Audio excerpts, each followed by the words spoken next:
Hola a todos, bienvenidos. Hola, buenas. Pues esta es la clase número 10, parte 2.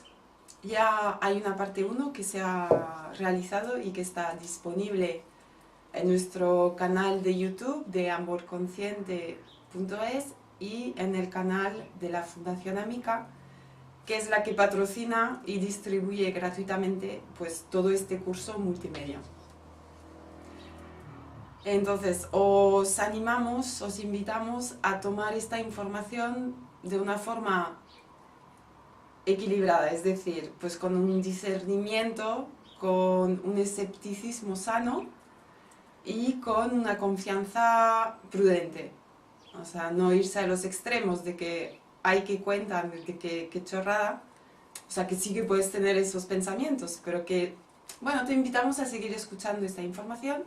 Y tampoco, ay, sí, lo que dicen es verdad, es así, y no. Contrastar un poco con vuestra vida. O contrastad mucho con vuestra Sí, vida. mejor dicho. Todo el contenido que compartimos. Eso vale tanto para esta clase como para las anteriores y las que están por venir. Entonces yo creo que con esto queda introducido un poco cómo gestionar las clases y pasamos ya a entrar en materia. Entonces el juez... Vamos a redefinir el juez de una manera un poco nueva respecto de la primera vez. Sí, por eso la segunda parte, porque bueno, la primera parte había quedado un poco... Había sido también un poco un experimento para nosotros dos, que bueno, fue un reto el hecho de que solamente yo hablara y que Marco pues estuviese en silencio. Entonces hemos decidido, y además teniendo en cuenta que nos ha llegado nueva información, hemos querido repetir esta clase pues para volver a sintetizar, concretar y aportar un poco contenidos nuevos. Pero la primera parte es válida. Es válida. Es totalmente válida, esto es solo un plus. Solo vamos a añadir de otra forma las cosas. Les definimos, ¿no? Redefinimos. El juez vendría a ser un programa mental, un software, un programa mental diseñado para influirnos a que nos comportemos de una forma determinada que según él es la correcta. Es decir, su función, su naturaleza sería esa, sería intentar convencernos de que nos ajustemos a su manera de percibir la realidad y de que volvamos a entrar en esa caja de condicionamientos. Entonces, claro, el hecho de que nos quiera influir, eso es presión. Es como todo lo que él haga es como para presionarnos, influirnos. Eso se entiende. Y luego, por su naturaleza de programa, es muy subjetivo y no es algo real fuera de nosotros. O sea que cada uno de nosotros, en lo que definimos como nuestra realidad subjetiva, existe como este arquetipo de juez personal subjetivo que va funcionando. Y como vamos a ver, pues se pone en marcha pues según las circunstancias, sus contenidos pues si bien tienen una estructura que es como común, pues también cambia un poco, pero eso ya entraremos en materia. A mí se me estaba ocurriendo todavía una definición más que vendría a ser como un controlador. En realidad hay una parte de esa definición que es positiva para nosotros. Es un antiguo controlador que quiere mantenernos a salvo, quiere mantenernos en una zona de confort y segura en la que no nos pase nada malo. Y veremos por qué. Eso está muy ligado al origen de este arquetipo interior, de este programa interior. Funciona mucho como, eso también es otra cosa, funciona mucho como un lobby, que eso es importante decirlo, es como un lobby de presión, intenta presionar, ¿no? Eso creo que quizás para añadir a la definición es bueno. Sí, para que vayamos por el camino que a él le parece el correcto y el adecuado. Su agenda. Él tiene su agenda y a ver cómo puedo presionar para conseguir que... Sí. Bueno, vamos al origen. El origen. Entonces, el origen es básico. ¿Por qué? Bueno, pues ese programa se instaló no de un golpe, por supuesto, sino que fue un proceso. Y este proceso empieza pues desde que somos realmente muy pequeñitos.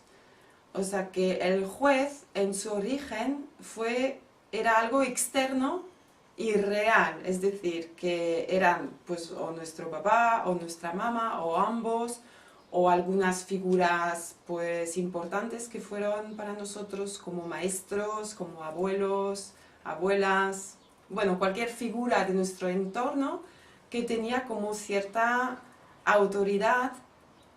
Y lo voy a decir de una forma diferente, que nosotros dependíamos de esa persona. Y por tanto le atribuimos una autoridad también, en parte. Sí. Entonces, pues se fue instalando durante la infancia, a través de estas figuras de las cuales nosotros dependíamos. Pudo hacer eso, se pudo instalar ahí porque funcionábamos de una manera distinta a nivel cognitivo, a nivel cerebral. Funcionábamos mucho, lo que estaba funcionando durante esos primeros años era mucho el sistema límbico, el cerebro medio, el que gestiona las emociones, no nuestro neocórtex, el que gestiona el pensamiento avanzado, la creatividad, el discernimiento. Claro, al pasar eso y nosotros estar en esa época usando el cerebro límbico, la manera que tiene de funcionar el cerebro límbico es mucho por asociación y no por discernimiento, no por análisis, no por desestructuración y análisis de cada componente. Era como si nos decían algo, sencillamente lo sentíamos muy intenso y sentíamos que aquello que nos estaban diciendo había que hacer algo con ello, entonces nos ajustábamos, nos amoldábamos. Era un periodo que era muy fácil de instalar ese programa debido a que sencillamente no usábamos el discernimiento para decir, oye, que me estás juzgando. No, sí. no. Eso, y que además venimos en blanco, que necesitamos de estructuras. Pues estamos como abiertos a almacenar estructuras, a coger estructuras y hacerlas nuestras. A la par que lo que decías antes es importante, que éramos vulnerables y dependientes. Desde al ser vulnerables y dependientes había un cierto grado de coerción. Estábamos coartados a tener que seguir el rumbo que se nos marcaba. Uno, porque no podíamos gestionarlo intelectualmente de otra forma, pero de otra forma porque dependíamos de la persona en cuestión. Por lo tanto, no había mucha elección posible ahí. Sí, el niño realmente tiene un libre albedrío pues reducido respecto a un adulto, yo creo, claramente.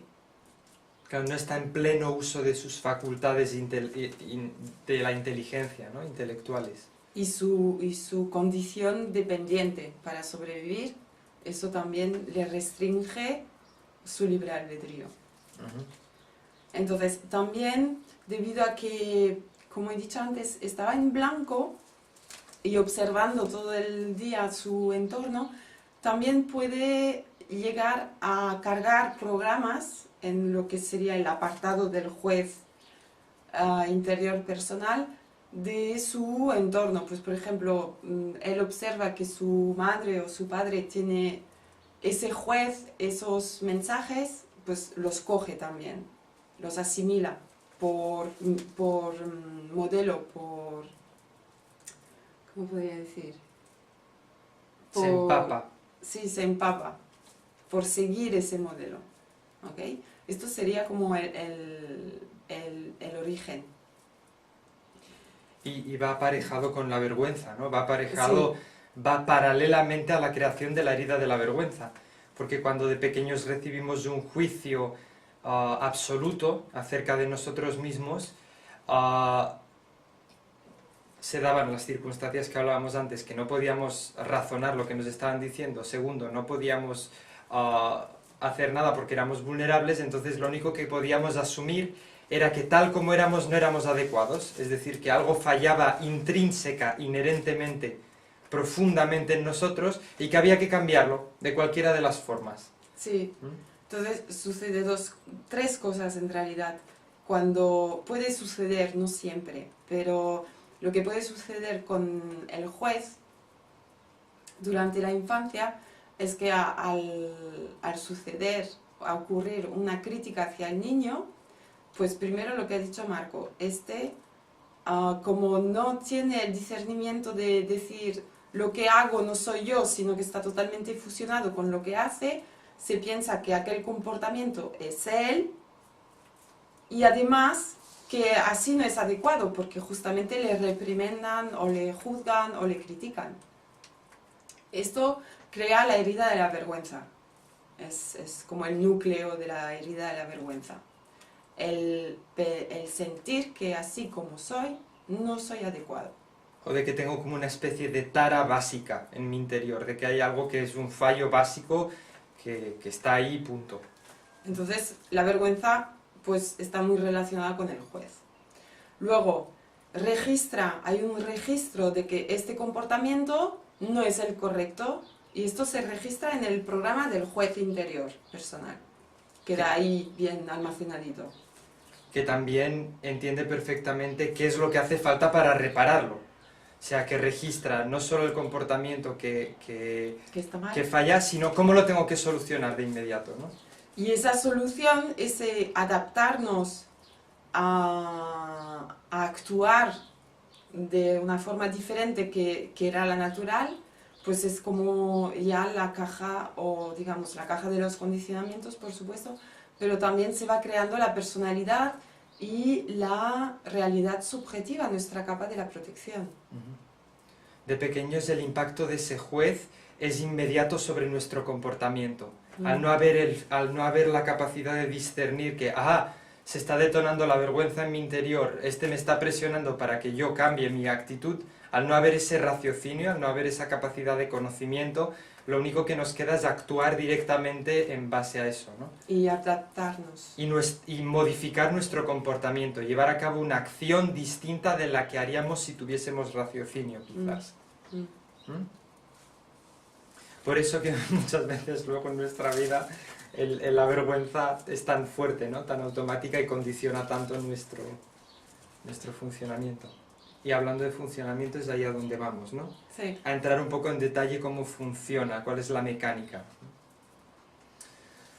Pues bien, la mecánica de este juez es en realidad la de, una vez ha internalizado toda la materia que papá y mamá desde fuera nos decían, es repetir esos mensajes de papá y mamá de nuevo.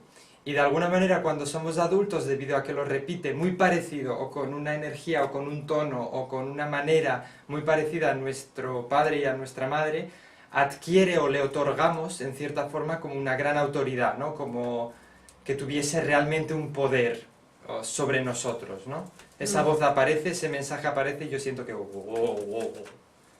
¡Wow! Deberías, no deberías, lo has hecho bien, lo has hecho mal. Deberías estar súper avergonzado de lo que has hecho, lo que sea, ¿no? Y utiliza mucho el juez, como de pequeño, cuando se instaló había, digamos que nuestro comportamiento tenía unas causas y luego había un efecto que nuestro padre pues, nos reprimendaba, nos criticaba, nos juzgaba, pues el juez sigue funcionando con esta ley de causa-efecto. O sea, juega mucho de decir, como hagas eso, ya verás las consecuencias. O si haces eso, entonces conseguirás tal. Juega mucho con esa ley de causa-efecto. Es un manipulador de cojones. El juez es un manipulador bueno, de cojones. Nos sigue chantajeando, ¿no? Sí. De la misma forma que lo hacían nuestros padres. Y para chantajearnos usa el malestar que tenemos, que se ha detonado con la vergüenza, o directamente él es a veces capaz de detonar el estado de la vergüenza y detonar el malestar. Y lo usa. ¿Ves? ¿Ves? Como te sientes mal, tienes que hacer esto que yo te digo. No te salgas de la fila, no digas lo que piensas, no ves cómo se te pone el corazón a 100 y solamente de pensar en llevar la contraria o en decir esto o lo otro, no, aquí se monta un follón, no, tú quédate donde estás. O sea, juega mucho con el miedo también. Sí. Utiliza mucho nuestra sensación de miedo para manipularnos. Pues claro, si tengo miedo, soy más fácilmente manipulable. Y en la mecánica, ¿qué es lo que le otorga esa supuesta autoridad, ese supuesto poder? Uno de los elementos que le otorga ese poder es nuestra creencia en que él tiene autoridad, nuestra creencia en que él tiene poder, nuestra creencia en que él está moralmente autorizado a emitir órdenes y nosotros moralmente obligados a seguirlas. Eso es solamente una creencia que tenemos en nuestro interior, fruto de cómo era cuando éramos pequeños, que teníamos que obedecer. Pero bueno, de adultos, pero ya veremos qué hacer con el juez. Sí. Pero bueno, me apetece anticiparlo. Que de adultos tenemos libre albedrío, podemos escoger. Esa es la gran diferencia Porque entre cuando ya éramos... Sí. no somos dependientes. Y ya no somos niños y nuestras facultades cerebrales y nuestra manera cognitiva de interactuar con la realidad es completa. Entonces, hemos visto su funcionamiento. Quizás añadiría todavía en su funcionamiento que el juez usa el miedo y usa también el elemento para presionar el elemento de la premura, el elemento de querer que todo se haga para solucionar todo rápido, ¿no? Que como no reflexiones mucho, no pienses mucho, tú no medites las cosas. No medites nada, no mires a ver cómo son las cosas, no busques la información, tú solamente rápidamente no hagas pacifica las cosas. Como que no hagas un diagnóstico profundo y objetivo de la situación. O sea, en realidad también funciona mucho con lo aprendido, sin cuestionarse nada de lo que es actual. En base a lo histórico, dice, esto es así, por lo tanto hay que actuar así. Sí. Pero quizás las cosas han cambiado, aunque se parezcan. Como mucho por ese fenómeno de relación, ¿no? Que es el límbico, el cerebro límbico que funciona así, que relaciona constantemente las cosas. El juez en nuestro interior oye cierto tipo de mensaje en el que hay palabras que tienen una connotación emocional fuerte para nosotros e inmediatamente ya suelta su rollo. Ay, pues sí, pues esto ya lo conozco, esto sé de qué va, aquí no hay nada nuevo que me puedan contar, bla, bla, bla. ¿Y qué hacemos? Al otorgarle poder a ese juez, lo que decimos es, sí, ciertamente no hay nada que yo tenga que aprender, ya lo sé todo va así, así que descarto esta información que me viene. Así que no hago caso de esto que me están diciendo, ni siquiera permito que entre lo suficiente para analizarlo con mis habilidades, con mis capacidades de adulto. Aunque sea con escepticismo, sin creértelo, ni dar por válido ni no válido, simplemente mirar. Vaya, borreguismo puro y duro. Se consigue que actuemos con borreguismo puro y duro. Sí. Entonces, pasamos a qué tipo de contenido, ¿vale? Porque luego veremos que en la gestión con el juez es importante saber reconocer, tener pistas de bueno, pues qué es el juez, ¿no? En mi vida actual. Entonces, los contenidos del programa, diríamos. Los contenidos del programa pues son mensajes, básicamente. Mensajes mentales que nos vienen. O sea, cuando se originó eran mensajes externos, pero como hemos visto, los hemos asimilado y se han quedado dentro nuestro. Entonces, pues aparece con mensajes mentales ante una situación, ante lo que sea. Que pueden ser frases específicas oídas, o pueden ser un sentido del deber, como una especie de sensación de que debo hacer algo sin necesariamente oír una frase específica. Sí, es cierto. Y ese mensaje, ya sea explícito con una frase o con unas palabras, o esa sensación de malestar un poco, ¿no? Pues siempre tienen unas características comunes que hay. Siempre son súper imperativo. Hay un imperativo que esto es así, clac, y que tiene que ser así, y ya. Luego, es blanco o negro, no tintas grises, no. O es sí o es no, blanco o negro. ¿Qué más? Siempre hay como una obligación, como que él realmente te está diciendo lo que tienes que hacer. Es muy autoritario el juez, en general, yo creo. Eso es lo que lo caracteriza. Es muy intolerante. Antes lo hemos comentado, Marco lo ha comentado. Y lo que lo diferencia del discernimiento. Porque el juez juzga y condena, sin entrar a analizar lo que se está condenando o lo que se está juzgando. Él sencillamente lo etiqueta y dice descartar o aceptar. Sí o no, blanco o negro. No entra a ver cuál es la realidad y la verdad de lo que está juzgando o de lo que está etiquetando. Sencillamente, plus. Eso lo diferencia mucho del discernimiento, y este es un punto importante resaltar, que en los ambientes de la New Age y en los ambientes de la nueva era se mete todo en un mismo paquete. Se mete el discernimiento y el juicio con el juicio. Se mete la noción de que discernir, la noción de que analizar algo, la noción de que coger algo y observar si tiene verdad implícita o no en ello, es juzgarlo. Y no, no es cierto. Bueno, sí. diría, perdón, que ni tan siquiera ven esa diferencia. O sea, meten todo en el mismo paquete sin discernir de que hay un discernimiento y un juzgar desde blanco o negro, desde un programa preestablecido. Desde una condenación, desde un directo rechazo o aceptación ciegos, porque es ciego, porque yo no estoy viendo el contenido de lo que estoy juzgando o de lo que estoy aceptando, ¿no? Sencillamente lo acepto ciegamente o lo rechazo ciegamente, no miro en qué consiste realmente. Claro, porque por su definición el juez es subjetivo, con lo cual está filtrando la realidad objetiva. ¿Okay? Y bueno, pues los contenidos principalmente cada uno ha de ver cómo suele expresarse su juez, cómo suele actuar, mediante qué tipo de contenidos. ¿Y qué tipo de estructura está protegiendo? ¿Qué tipo de condicionamientos está protegiendo? Para eso la clase número 5 dedicada a los condicionamientos. Es cierto. ¿Cuáles son los condicionamientos que este juez quiere que tú mantengas porque en el pasado te protegió mantenerlos? Porque en el pasado sobreviviste gracias a decir, sí mamá, sí papá, sí profe, sí lo que sea, yo creo en lo que tú dices. Y no haré más esto porque pues traía consecuencias. Aunque fuese adecuado para ti. Por ejemplo, pues igual era adecuado bailar y siempre te decían, no bailes, que bailar es lo que sea. Ok. Vale, pues esos serían más o menos los contenidos del juez. Ahora lo que tendríamos que ver es cómo, al volvernos adultos, cómo ese juez impacta en nosotros, en la actualidad, de qué manera se manifiesta, ¿no? ¿Qué es lo que produce? ¿Y por qué estamos hablando de ello? Porque realmente tiene un impacto importante si no prestamos atención a esa parte de nuestra psique, de nuestro funcionamiento, de nuestra vida.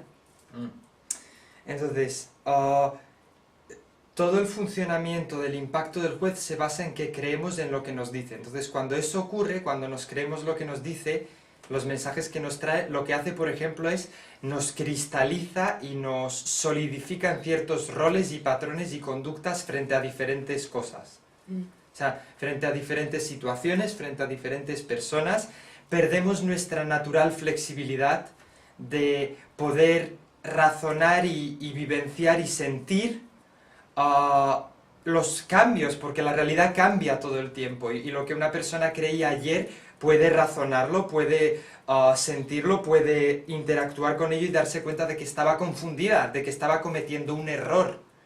Y si esa persona cambia, la realidad cambia con ella. Entonces, lo que hace este juez es que nos cristaliza y nos mantiene con una caja firme y estructurada, siempre igual ante la misma. Llegas a un cierto tipo de información, siempre contesto de la misma forma. O sea que realmente el juez nos priva de seguir con nuestro aprendizaje.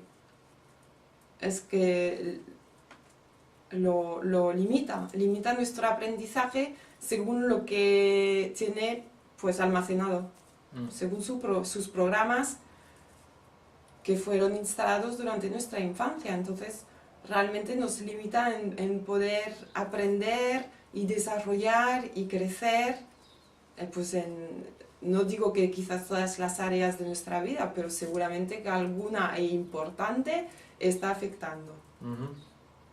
También este juez, cuando le hacemos caso y creemos en lo que dice, nos vende la idea de que no podemos cambiar nuestros condicionamientos, de que no podemos cambiar la caja, de que todo el mundo alrededor es demasiado poderoso, de que el sistema es demasiado poderoso, de que en realidad no podemos hacer nada. Nos mantiene en una mentalidad de esclavo, en una mentalidad de que tú, ¿dónde vas tú?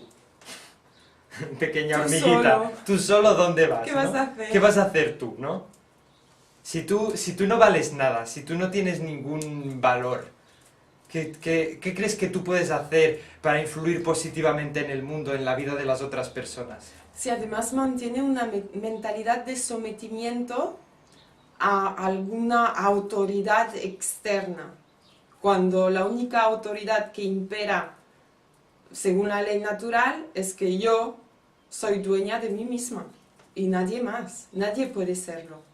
Y Otra y de la cosa- misma forma todos los demás son dueños de sí mismos. Otra cosa es que debido a nuestros condicionamientos y principalmente en buena parte a esta figura del juez interior, personal, subjetivo, pues me siga creyendo de que alguien está por encima mío.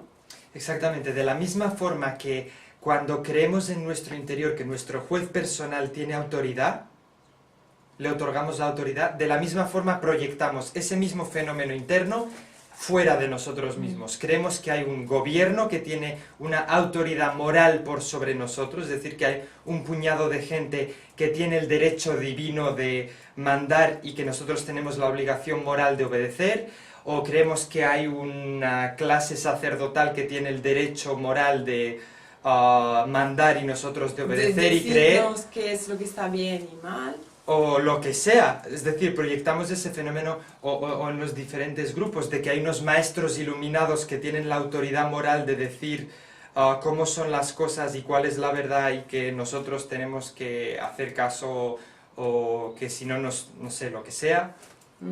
Da igual, o sea, eso es aplicable luego a cualquier grupito, a cualquier grupo. Claro, la cuestión, el factor común y aquí determinante es que yo me siento que no tengo mi propia autoridad.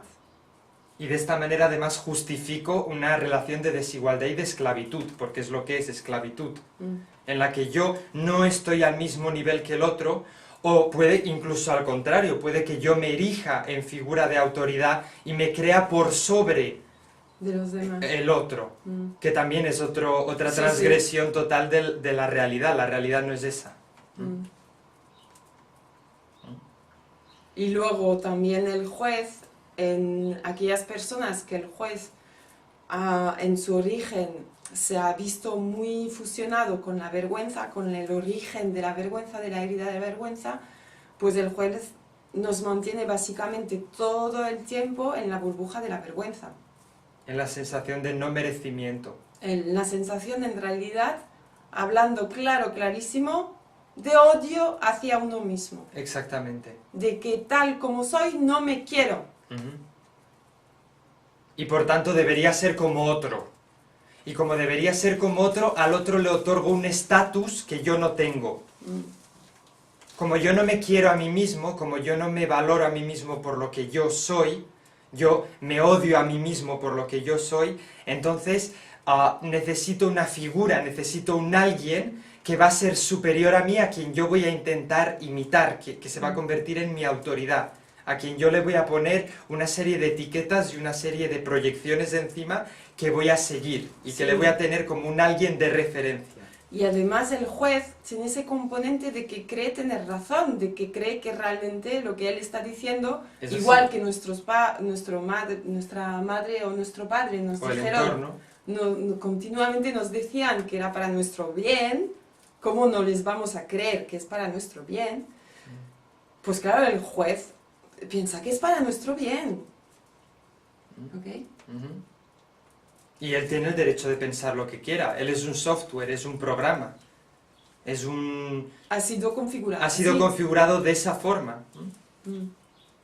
Ok, y esto nos lleva al punto más importante de todos, que es que ¿qué hacemos con ese juez, no? En tanto que es un programa, lo que tenemos que hacer uso es de nuestro libre albedrío y de nuestra capacidad de discernimiento y de nuestra capacidad de observación, de darnos cuenta, primero, de la existencia de este juez y de cuál es su naturaleza. De que su naturaleza es como, si habéis visto la película del Señor de los Anillos, os acordaréis de esta figura en la película que se llama Lengua de Serpiente. Es este consejero de lengua viperina que viene y manipula al rey Theoden, le manipula, ¿no? Le cuenta mensajes. Quiere influir. Quiere influir en su manera de actuar. Pero, ¿de quién es la responsabilidad de hacer caso de eso o no? Del rey. De yo soy mi rey, yo soy mi soberano de mí mismo. Al final es una cuestión de yo, con mi libre albedrío, elegir si hago caso o no de ese software, de ese programa. Sí, y esto no es pretender de que el juez no existe. No, es mirarle a la cara, o sea, bueno, sí. O sea, es figurativamente. Figurativamente, efectivamente, porque no existe. Y decirle que no le voy a escuchar, que a pesar de que diga eso, voy a hacer lo que mi discernimiento, mi corazón y mis tripas me están diciendo que haga. Exactamente, exactamente. Un buen ejemplo de eso sería la persona que, porque le atribuye una autoridad a alguien superior, mata en nombre de esa autoridad a un ser humano. ¿Quién aprieta el gatillo? Aprieta el gatillo la persona que aprieta el gatillo. Ahí hay una libertad y una elección. Y eso es lo que nosotros tenemos que aprender. A conocer al juez bien en detalle, y luego de eso, cuando le conocemos bien en detalle y hemos puesto en cuestión los preceptos y las premisas y los principios que nos está contando, y vemos que no son válidos en muchos casos, sencillamente es ignorarlos deliberadamente. Ignorarlos deliberadamente. ¿El qué? Los preceptos, principios y cosas que nos cuenta el juez. Ajá. Tal cual. O sea, no... Es romper un poco la inercia de tomar decisiones o comportarnos automáticamente según lo que dice el juez, según sus mensajes. Y de además culparle de ser el que lo origina. No.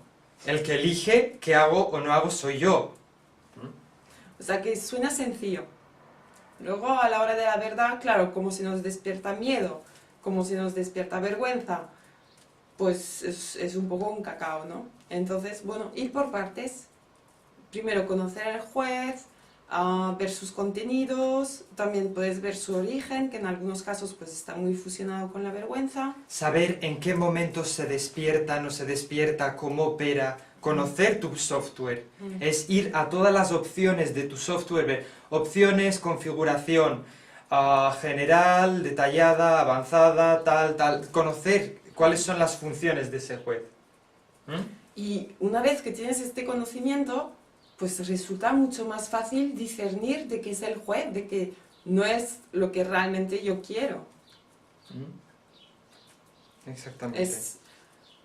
Es un poco es humo el juez, ¿ok? Una vez que realmente lo has empezado a ver y le has parado los pies y ya actúas, tomas decisiones según tu libre albedrío y no según este programa que se pone en marcha, pues pierde, bueno, es que ya le quitas todo su poder. Le despojas de la autoridad que tú mismo perdiste y le diste a él.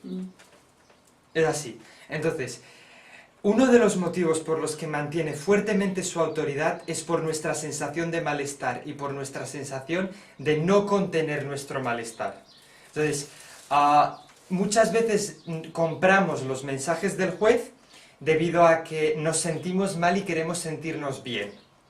Entonces, para que ese no sea el caso, lo que tenemos que estar dispuestos es a permanecer y contener nuestro propio malestar con nuestra vergüenza y a sentir los ataques de ese juez sin necesariamente llevar a cabo una acción basándonos en lo que este juez nos está diciendo. Y tampoco reaccionando a lo que en contra. En contra. ¿Vale? Que hay dos, eso creo que se explicó bien en la parte 1 de esta clase, de que nos podemos ir a sí al juez y hacer todo lo que nos dice, pero también nos podemos ir al lado opuesto y hacer todo lo que en oposición a todo lo que nos está contando el juez. Y ese no es la manera. Es lo mismo, seguimos dependientes de esa autoridad a la que le hemos entregado nuestro poder, ya sea por imitación o por oposición. Entonces, sentir el ataque del juez es extremadamente importante, porque si yo estoy dispuesto a sentir el ataque que el juez tiene sobre mí, ese ataque en sí mismo deja de tener fuerza, deja de ser un instrumento que el juez puede usar para manipularme. Como yo estoy dispuesto a seguir haciendo mi acción, no importa la cantidad de arma que despliegue el juez y no importa la cantidad de argumentos y la dureza de su discurso contra mí, no tiene nada que es hacer. como el rey. Si el rey oye lo que el consejero le dice, por muy manipulativo que sea, pero no le hace ni puto caso, se acabó la historia. Fin del cuento. Ya está. Él es el rey, él manda y él dicta lo que él considera que es oportuno. Muy bien. Pues ahora sí, damos por finalizada esta clase del juez interior personal. Os sugerimos de que hagáis esos ejercicios que se planteaban en la primera Sí. parte. Que os escuchéis el final de la primera parte, allí se detallaban unos ejercicios que son buenos para tratar con todo esto. Y nos vemos en la próxima clase. Hasta muy pronto. Adiós.